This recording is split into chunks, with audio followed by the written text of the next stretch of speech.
In the name of the Father, and of the Son, and of the Holy Spirit, one God. Amen.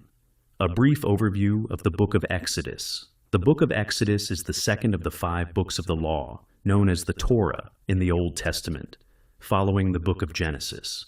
In this short video, we will briefly explore who wrote the book, what it contains, and how it is structured.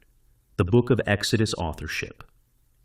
Like the other books of the law, the author of the Book of Exodus is the great prophet Moses. Overall content of the book.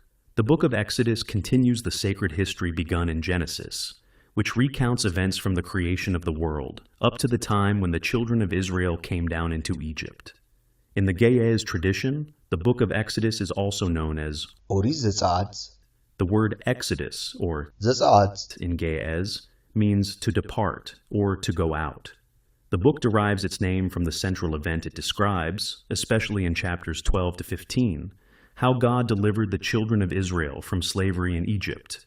The structure of the Book of Exodus contains 40 chapters and is divided into 4 main sections for study purposes. Section 1, chapters 1 to 4. Section 2, chapters 5 to 11.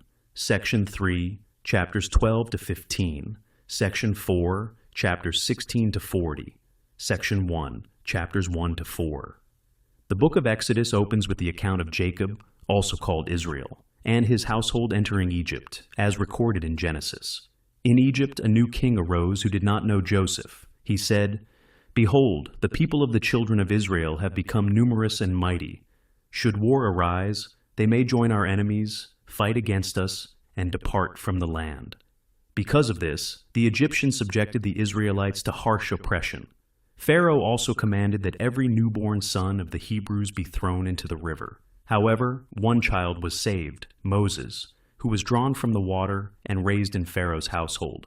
This section describes the oppression of the Israelites by the Egyptians, the birth and upbringing of Moses, his attempt to defend his brethren, his flight into the land of Midian, his divine encounter at the burning bush, and his commission from God to return to Egypt and lead his people out of slavery.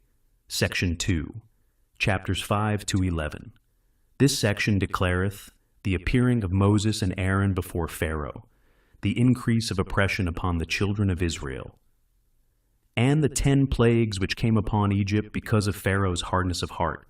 And the 10 plagues are these: 1, the waters turned into blood; 2, frogs; 3, lice; 4, swarms of flies; 5, the death of cattle; 6, boils; 7, hail mingled with fire; 8, locusts; 9, darkness; 10, the death of the firstborn. Section 3, chapters 12 to 15. In this section, we find the institution of the first Passover of the children of Israel, the Exodus, that is, the departure out of Egypt, the pursuit of the Israelites by the Egyptians, the dividing of the Red Sea, through which the Lord led his people on dry ground, the drowning of Pharaoh's host in the returning waters, and the song of praise and thanksgiving offered by the children of Israel unto the Lord. Section 4, chapters 16 to 40. This final section describes the provision of manna from heaven and water from the rock, the giving of the 10 commandments unto Moses upon Mount Sinai, the giving of laws for spiritual and daily life, instructions for the tabernacle, the priesthood of Aaron, priestly garments, and worship practices, the Israelites making and worshiping the golden calf while Moses was on Mount Sinai, and the renewal of the covenant. In general, the Book of Exodus teaches us about the mighty acts of God in delivering his people from bondage and establishing them in covenant with him.